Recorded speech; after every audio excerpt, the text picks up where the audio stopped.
7월 20일 KMA 뉴스 브리핑 시작하겠습니다. 코로나19를 빌미로 정부가 추진 중인 비대면 진료 사업을 의료계가 거부하고 나섰습니다.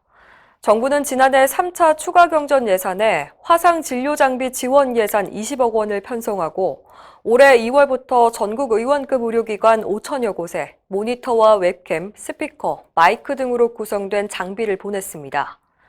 이에 대해서 대한의사협회는 사업의 즉각적인 중단을 촉구하고 회원들에게는 장비를 반납할 것을 요청했습니다. 의협은 전국 시도의사회 등에 보낸 공문을 통해 이 사업이 원격 의료를 도입하기 위한 근거로 악용될 소지가 있고 의사 환자 간 원격 진료를 금지하는 현행 의료법에도 어긋난다고 지적했습니다. 특히 원격 의료 사안을 코로나 사태 종식 이후 의정협의체에서 논의하기로 한 구사 의정 합의를 정면으로 위반하는 것이라고 강조했습니다. 의협은 정부의 비대면 진료 추진은 코로나19 현장에서 헌신하는 의료계 희생을 무시하는 처사라고 강하게 비판했습니다. 고등학교 3학년 학생과 교사를 대상으로 한 코로나19 백신 접종이 시작됐죠. 첫날인 어제 하루 동안 전체 대상자 약 65만 명 중에서 11만 5천여 명이 접종을 마쳤습니다. 50대 초반 연령대의 접종 예약도 시작됐습니다. 어제 오후 8시부터 53세와 54세 사전 예약이 진행됐는데 접속 장애가 또 발생해서 대기자들이 불편을 겪었습니다. 50세부터 52세까지 예약은 오늘 저녁 8시부터입니다. 이렇게 연령대별 접종이 일정에 맞춰 속속 진행되면서 논란이 되고 있는 소아청소년과 임신부 접종은 언제 시작되는지에 대한 관심도 높아지고 있습니다. 임신부의 경우 국내외 전문가들은 접종을 권고하지만 질병관리청은 조심스러운 입장입니다. 질병청은 현재 관계 전문가, 학회 등과 논의 중이라며 8, 9월 이전에는 접종 계획을 마련해 보겠다고 밝혔습니다. 한편 어제 하루 동안 신규 확진자는 1,278명 발생했습니다. 비수도권 비중이 32.9%로 사흘째 30%를 넘었습니다. 확진자가 이렇게 늘면서 증상이 심각한 환자도 급증하고 있습니다.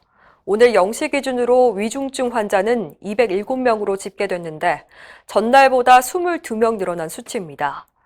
위중증 환자가 이렇게 200명대로 올라선 건 지난 2월 5일 이후 165일 만입니다. 정부는 매일 이렇게 신규 확진자가 몇 명이다 발표하고 있죠. 이 같은 확진자 수 중심의 방역 정책으로는 코로나19에 적절하게 대비할 수 없다는 주장이 나왔습니다. 바른의료연구소는 어제 방역당국의 확진자 수 발표는 코로나19 확산 정도와 위험도를 정확히 반영하지 못한다면서 연령대별 검사 수 대비 확진율과 확진자 수 대비 치명률 중심으로 전환해야 한다고 지적했습니다. 또 백신 접종률과 방역 단계를 연동하고 항체 검사와 PCR 검사에 대한 국민의 접근성도 높여야 한다고 밝혔습니다. 이와 함께 백신의 예방 효과와 변이 바이러스 확산 위험을 낮추기 위해 부스터 백신 접종에 대한 명확한 기준 마련도 필요하다고 밝혔습니다. 연구소는 변화하는 코로나19 상황에 대처하기 위해선 보다 유연하면서 실효성 있고 과학적 근거가 있는 정책을 적용해야 한다고 강조했습니다. 불법 산후장병원으로 수백억 원의 건강보험 재정을 빼돌린 일당이 실형을 선고받았습니다. 울산지방법원은 최근 의료법 위반과 사기 혐의로 기소된 피고인 2명에게 각각 징역 5년과 3년 6개월을 선고했습니다. 이들은 의료소비자생활협동조합을 설립하면 조합 명의로 의료기관을 개설할 수 있다는 점을 악용한 건데요. 가짜 발기인 명부와 조합 설립 동의서를 지자체에 제출해서 의료 생협 설립 인가를 받고 법인 요양병원을 개원했습니다.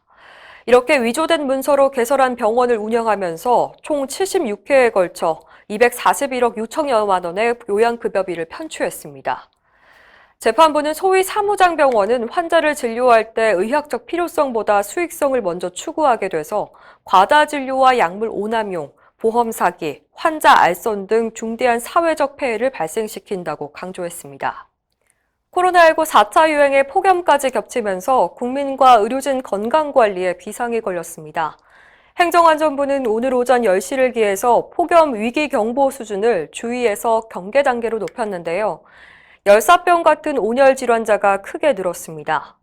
질병관리청에 따르면 최근 2달간 온열 질환자가 436명이 발생했고 6명은 사망했습니다. 특히 본격적으로 폭염이 시작된 7월 둘째 주에만 253명의 환자가 나왔습니다.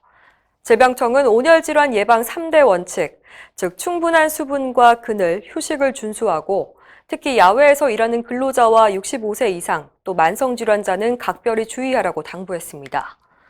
코로나 현장의 의료진들도 걱정인데요. 요즘 같은 무더위엔 방호복을 입고 버티는데 한계가 있다는 우려가 나오고 있습니다. 한편 대한의사협회는 사회복지 공동모금의 후원으로 서울과 경기 지역 임시 선별소 92곳에 아이스팩이 들어가는 조끼 1,500벌을 기증했습니다. 이상으로 뉴스브리핑을 마칩니다. 자세한 사항은 의협신문을 참고하시길 바랍니다.